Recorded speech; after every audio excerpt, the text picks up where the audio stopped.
like to wake up every morning hearing the sound of gunshots, bombs and explosions? Would you like to wake up every morning wondering if today you will have a roof over your head, whether today you will sleep? No, ladies and gentlemen. In Afghanistan, the civilians are living in absolute disgust. Lives are being lost and people are being injured. As Bill said, he said the civilians are not really being injured. However, why is it that 12 civilians lost their lives because 2 rockets which were powered by the troops were shot into a building and killed many? Why is it that these people were people who had no reason to die? Ladies and gentlemen. On that point? No, thank you. Why is it that people are afraid to leave their houses in Afghanistan? Why is it that people are afraid to step out their house because they are afraid that when they return home there won't be a home for them? No, thank you. Ladies and gentlemen, the security is not increasing, it is decreasing. There are 9,000 British troops in Afghanistan. However, there are only 3,500 German troops, 3,300 French, 2,850 Italian, and only 780 Spanish. Ladies and gentlemen, these figures show that clearly British troops are doing a lot more. This means that our soldiers in Britain are dying. Because of this war in Afghanistan, we will be losing more soldiers. The troops were sent on a mission. This mission was not successful. People are dying. Thank you. Just because an aim is not achieved, does that mean you should stop trying for it? Can you repeat the question? If just because your aim is not achieved, should you stop trying? Well, should you stop? Can you explain that? Because if you think that killing more and more people is okay, then continuing this battle is pointless because you're not achieving your target, but you're just carrying on killing. You're not achieving the target of protecting the civilians because more people are dying. There's an increase of 290 people are dying. 290 times more people are dying in Afghanistan than there were in the 9/11 event. One should not suffer for another's act. Why are the civilians suffering for the terrorists? Point of information. I think you find there's 69% support among Afghan civilians in a recent poll for the war. Now, how do you explain that if they're all sort of so against it every time? Can you repeat the question? If they are so against it, if they are so against the war, why does a recent poll show 69% support for the war? There's 69% for the war, but people are losing their lives, so what kind of a war is this? More and more people are just dying. Not taken. As Victoria said, this is not the best way this is not the best way for the Taliban to be removed from Afghanistan. There are many other ways. It's increasing the terror threat, as she also said. Elaine said to continue using force,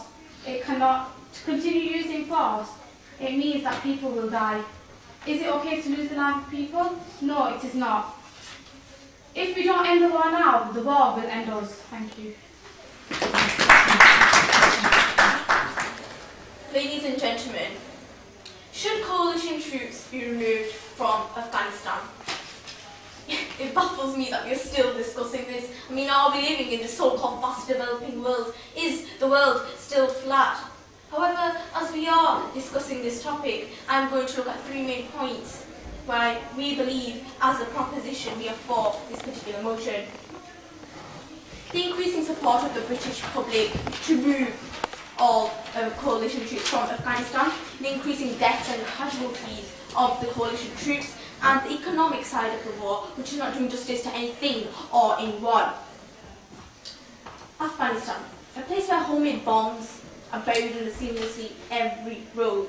This trip was meant to be safe, this trip was meant to be easy, this trip was meant to take 1 year to resolve. From October 7th, 2001 to 7th of March 2010, 3,770 days, ladies and gentlemen. 9 years. When is it going to end? However, let me start off with some rebuttal. As mentioned previously, the Afghanistan troops have now become incompetent.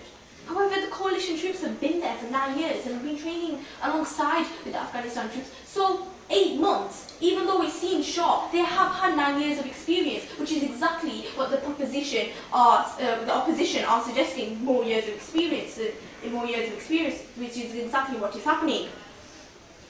Moving on to my first point, a Guardian poll reveals that 56% of all people want coalition troops out of Afghanistan. So what is driving the debate in the United Kingdom? And why is Afghanistan seen so differently over here? Well, the biggest and most obvious factor is the sharp rise in deaths and casualties. And figures released by the Ministry of Defence show that up until 2009, the amount of deaths in the Afghanistan war since 2001 are currently at 3,408, ladies and gentlemen, and 80% of all injuries have been accounted by the Taliban for British troops. Is history repeating itself? Especially when in the Battle of the Somme, 19,000 men's lives were taken, and these figures show exactly what is to come. Yet, British defence staff are already drawing up contingency plans for the future to send more troops, 1,500 to around 3,000 troops to southern Afghanistan. Do we want this? No, thank you. More troops to be sent into Afghanistan. More blood, more water. Do we want this to happen, ladies and gentlemen? This brings me on to my last and final point. Even though 56% of all people disagree with more troops going into Afghanistan, they are being ignored. Free will, free will, free will. This is what England stands for. They believe that every person should have a right, they should have an opinion. However, in this particular matter, we are not going to listen to. No, thank you. This brings me on to my final point. The economic side of the war. This is where our arguments begin to clash with the opposition. Currently, there is £14 billion of the United Kingdom budget is being spent on the Afghanistan war. For information, Yes, please. your earlier point about British rights, surely the Afghan people deserve similar rights, or should we just abandon them? Of course they deserve rights, ladies and gentlemen. However, what is more important? The right to the lives of them.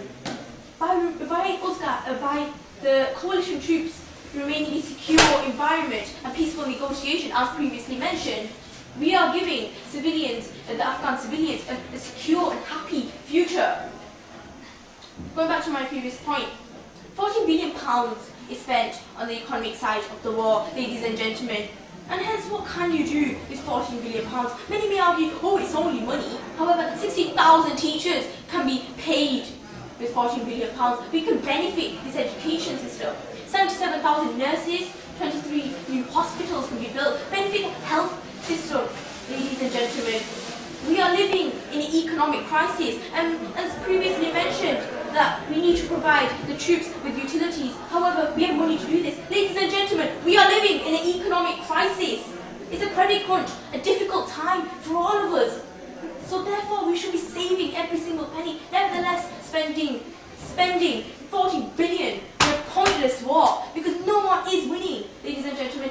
Both sides, the coalition troops are losing troops. The Afghan civilians are dying, are being injured. So who is winning? Why are we having this war? This battle needs to be ended. So ladies and gentlemen, for these very reasons, we beg to propose. Thank you.